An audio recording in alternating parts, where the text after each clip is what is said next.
The secret journey of a book. તો આ દુનિયામાં તમે ક્યારેક ને ક્યારેક લગભગ હાથમાં પુસ્તક લીધું જ હશે. કોઈ સ્કૂલમાં, કોઈ કોલેજીસમાં, કાં તો કોઈએ પોતાનું જીવન બદલવા માંડે. પરંતુ તમે ક્યારે વિચાર્યું છે કે આ સામાન્ય દેખાતું પુસ્તક બનતું કેવી રીતે હશે? શું તેને બનાવવા પાછળ માત્ર પ્રિન્ટિંગ પ્રેસનો જ ઉપયોગ થાય છે? શું તેનું જીવન માત્ર ટ્રી પર જ છે? શું તેને બનાવવા પાછળ હજારો લીટર પાણી તથા લાખોની સંખ્યામાં મનુષ્યનો ની જરૂર પડે છે? તો આજની આપણી આ સફરમાં નાના બીજથી લઈને તમારા હાથમાં રહેલા પુસ્તક વિશે સંપૂર્ણ પડા વિશે જાણીશું. તો નમસ્તે દોસ્તો, તો મારું નામ છે જયેશ અને તમે જોઈ રહ્યા છો ઇટ્સ જય યુટ્યુબ ચેનલ. તો માણસ પ્રાચીન એટલે પહેલાના સમયમાં પથ્થર, શિલાલેખ, અભિલેખ તથા પેપર્સ પર લખાણ કરતો હતો. પરંતુ તે સમયમાં તે ખૂબ મોંઘું, ભારે અને લાંબા સમય સુધી ટકતું ન હતું. તેથી લગભગ ઈસવીસન 105માં ચીનના રાજ દરબારમાં કામ કરતા એક અધિકારી એટલે કે સ્ટાઈલુને દુનિયાને એવી એક ભેટ આપી જો કે આખો માનવ ઇતિહાસ રચી નાખ્યો. તેમણે ઝાડની છાલ, જૂના કપડાં, ફિશની નટ તથા કુદરતી તત્વોનો સમાવેશ કરીને પાણીમાં પલાળ્યું. ત્યારબાદ તેને પતળી એવી તાર પર સૂકવી નાખ્યું. પછી આવિષ્કાર થયો આપણા કાગળનો. પછી આ ટેકનોલોજી ધીમે ધીમે ચીનથી એશિયા, એશિયાથી મધ્ય પૂર્વ તથા યુરોપ સુધી પહોંચી. પ્રિન્ટિંગ પ્રેસનું શોધ થતાં તેનું મોટા પાયે ઉત્પાદન થવા લાગ્યું. પરંતુ જે હાલના સમયમાં એકદમ સ્મૂથ અને ક્લીન કાગળ જોવા મળે છે તે આજથી હજારો વર્ષો પહેલા તેવું ન હતું. તો તમારામાંથી ઘણા એવા હશે જેમને આ પ્રશ્ન તો થતો હશે કે આ એક ટ્રીમાંથી પેપર કેવી રીતે બનતું હશે? તો ચલો તેના માટે આપણે જઈએ ડાયરેક્ટ ફેક્ટરીમાં.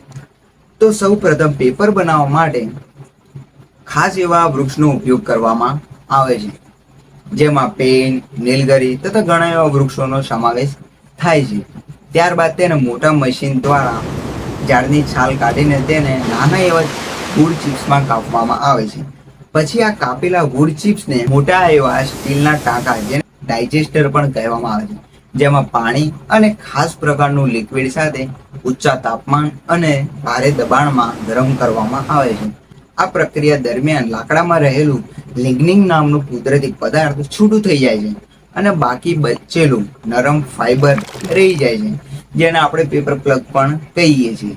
જેને ઘણીવાર ધોઈને સાફ કરવામાં આવે છે અને તેને વધુ સફેદ દેખાય તેના માટે બ્લીચિંગ પ્રોસેસ પણ કરવામાં આવે છે.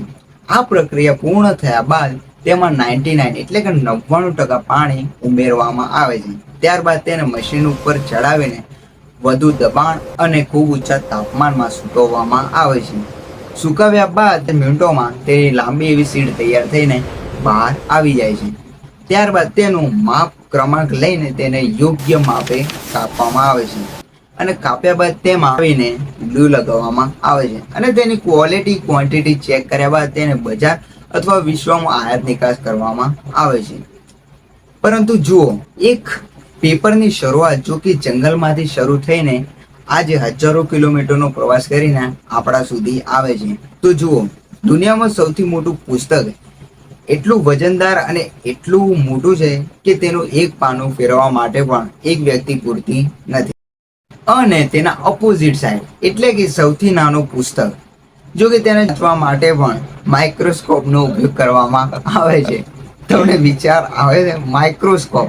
અને બીજી વસ્તુ, તમારામાંથી ઘણા એવા છે જેમને ક્વેશ્ચન થતો જ હશે, but I can explain you. તો એક વૃક્ષમાંથી એટલે કે જે હરીભરી વૃક્ષ હોય તેમાંથી કેટલા પુસ્તકો બની શકે છે? તો નોર્મલી એક વૃક્ષમાંથી આપણે 30 થી 40 પુસ્તકો આસાનીથી બનાવી શકીએ.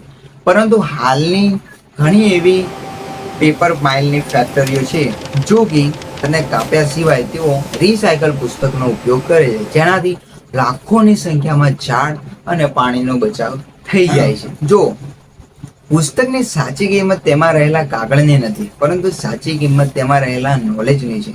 કારણ કે તેમાંથી આપણને ઘણું એવું જ્ઞાન, પ્રોત્સાહન તથા આગળ વધવાનો રસ્તો મળે છે. તો હવે ગમે ત્યારે પણ તમારા હાથમાં પુસ્તક આવે તો પહેલા તેના કાગળ તરફ નહીં, પરંતુ તેના અંદર છુપાયેલા લોકોની મહેનત તથા વૈજ્ઞાનિકોએ કરેલા આટલા વર્ષની શોધખોળને નજર કરજો. તો આજના દિવસ માટે આટલું. અને શું તમને આ વિડીયો ગમ્યો છે?